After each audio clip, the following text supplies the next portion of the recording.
100 ఏళ్ల చరిత్ర కలిగిన సిపిఐ పార్టీ జాతీయ హోదాను కోల్పోయింది. ఫలితంగా ఢిల్లీలో బంగ్లాను కూడా వదులుకోవాల్సిన పరిస్థితి వచ్చింది. ఇప్పుడు బలపడే అవకాశం ఏమైనా ఉందంటారా? మళ్ళీ ఆ జాతీయ హోదా కోసం ప్రయత్నాలు ఏమైనా జాతీయ హోదా అంటే ఒకటి గుర్తుపెట్టుకోండి, సర్టన్ పర్సెంట్ 6% ఏదో ఉన్నది వేరు. జాతీయ హోదా పోతే అది టెక్నికల్. ఎందుకంటే మాది 27 రాష్ట్రాల్లో మా పార్టీ ఉంది, హోల్ టైమర్స్ ఉన్నారు, పార్టీ శాఖలు ఉన్నాయి, లైవ్లీగా ఫంక్షన్ చేస్తున్నాయి. దాన్ని వదిలిపెట్టి 4 రాష్ట్రాల్లో మీకు ఎంత పర్సెంట్ ఉండాలా అనేసి అంటే ఆమ్ ఆద్మీ పార్టీకి 4-5 రాష్ట్రాల్లో ఒక పార్టీ ఉంది, అది జాతీయ పార్టీ అయింది. మాది జాతీయ పార్టీ కాదు. అంటే technically it is wrong calculation. Policy రీత్యా అది కరెక్ట్ కాదు, అది వదిలిపెట్టండి.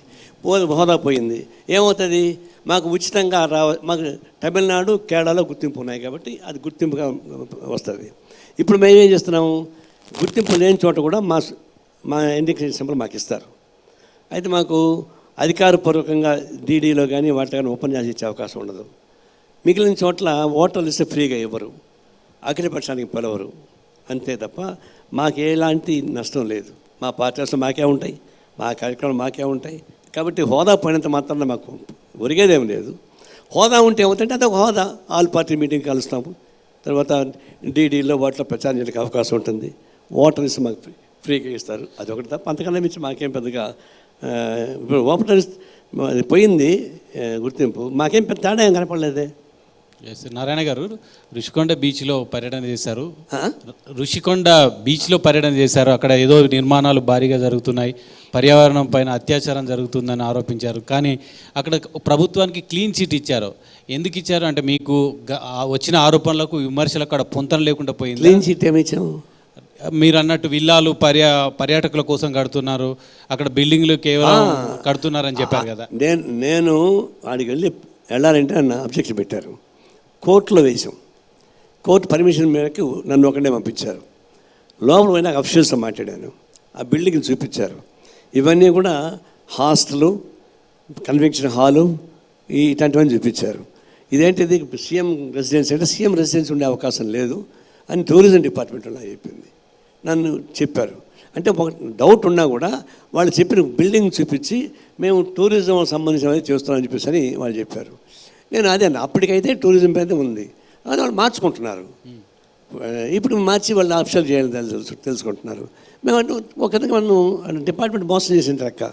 టూరిజం డిపార్ట్మెంట్ ఆఫీషియల్స్ నన్ను మోసం చేశారు, అబద్ధం చెప్పారు. చెప్తారు, అదే చెప్తారు, మీరు మోసం చేశారని చెప్పి అంటున్నాను. పర్యావరణం పైన అత్యాచారం జరుగుతుందని కూడా మాట్లాడారు. ఏం జరిగింది అక్కడ, ఏం జరుగుతుంది ఇంకా అక్కడ? చూసా కదా, ఇప్పుడు ఈ కొబ్బరి చెప్ప తీసేసి జుట్టు ఉంటుంది కదా, అట్టయింది ఆ కొండ కిందంతా బోడిగుండు కొట్టారు, పైన జుట్టు పెట్టారు పిలక.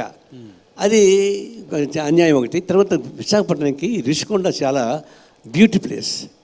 దట్ ఋషికొండ అనేది విశాఖపట్నానికి ఒక అందమైనటువంటి ప్రదేశం. అందమైన ప్రదేశం చెడగొడతారు ఎందుకని మీరు, అన్యాయం ఇది అని చెప్పేసిన మాట వాస్తవం. అంతెందుకు, జగన్మోహన్ రెడ్డి ఏ ఊరికి పోయినా చెట్లు నరికేస్తారండి. ఇది ఎక్కడ పాప, ఇది చెట్లు నరకడం ఏంటి? నీకు చెట్ల మీద ఎక్కి తుపాకుతో కలుస్తారట ఎవరో దొంగలు. అట్లా చెట్టుకు ఒక పోలీసులు పెట్టుకో, కాపలా పెట్టుకో, చెట్లు నరకడం ఏంటి? ఆంధ్రప్రదేశ్లో పరిపాలన వికేంద్రీకరణకు ఎందుకు వ్యతిరేకం? 3 రాజధానులకు సిపిఐ పార్టీ ఎందుకు వ్యతిరేకం చెప్తారా?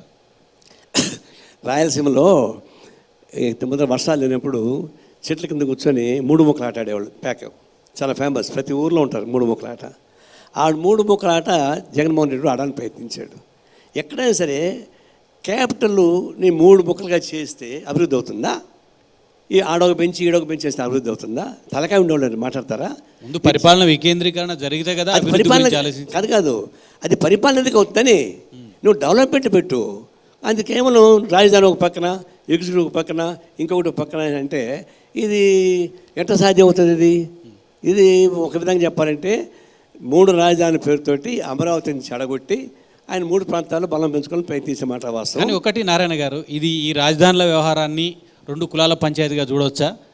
ఎక్కువగా ఒక సామాజిక వర్గానికి సంబంధించిన నిర్మాణాలు, రియల్ ఎస్టేట్ వ్యాపారం జరుగుతుంది విజయవాడలో, అందుకే అక్కడి నుంచి రాజధాని లేకుండా చేయాలని జగన్ అనుకుంటున్నాను. 2 సామాజిక వర్గాల సంఘర్షణ వల్లే ఈరోజు రాజధానుల అంశం వివాదాస్పదమైందని చెప్పొచ్చా మీరు? నేను దాని జోలికి పోదలుచుకోలేదు. మేము 1952 నుంచి కూడా తమిళనాడు నుంచి విడిపోయేటప్పుడు విజయవాడలోనే క్యాపిటల్ కావాలని కోరుకునేవాళ్ళం. 1952, 1955 ఎప్పుడైనా చూసుకోండి, కమ్యూనిస్ట్ పార్టీ నడిబొట్టులో ఉన్నటువంటిది విజయవాడలోనే క్యాపిటల్ కావాలని కోరుకున్నాం. అది సాధ్యం కాల, రకరకాల పద్ధతులు హైదరాబాద్కి వచ్చింది. ఇప్పుడు మళ్ళీ విడిపోయినప్పుడు కూడా టీడీపీ కన్నా ముందు మేమే ఇది గుంటూరు విజయవాడ మధ్యలో రాజధాని కావాలని కోరుకున్నాం. అది క్లియరు. ఆయన దాన్ని ఏం చేశాడు, ఒక ఐడియల్గా పోయి ఒక ప్రపంచాన్ని నిర్మించడానికి ప్రయత్నించాడు. 30,000 ఎకరాలు సేకరించడానికి ట్రై చేశాడు. వాస్తవం 30,000 ఎకరాలు అక్కర్లేదని చెప్పిన మాట వాస్తవం.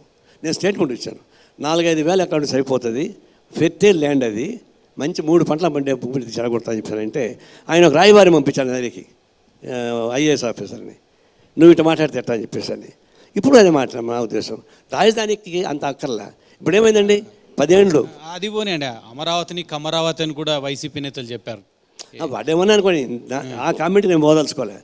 అది రాజధాని మాత్రం అక్కడ ఉండాలని కోరుకున్న మాట వాస్తవం. కానీ ఈ 30,000 ఎకరాలు సేకరించి గాలి చేయాలని మా ఉద్దేశం కాదు. ఒకటి దానిలో ఉంటారు, ఆ చుట్టుపక్కల ఏ క్యాస్ట్ ఏంటో వాళ్ళు ఎక్కువ ఉంటారు. మేము చేయగలిది ఏముంది. ఇప్పుడు రాయలసీమ పోతే రేట్లు ఎక్కువ ఉంటారు, ఉత్తరాంధ్ర పోతే కళ్యాణ్ ఎక్కువ ఉంటారు, ఇక్కడ కమ్మోళ్ళు ఎక్కువ ఉంటారు. దానికి మేమేం చేయగలమని, నీకు క్యాపిటల్ అవసరమా లేదా తేల్చాలి తప్ప ఏ కులం అని మొదలు పెడితే కోడిగుడ్డు మీద ఎక్కడ బిగినట్టుగా ఉంటుంది.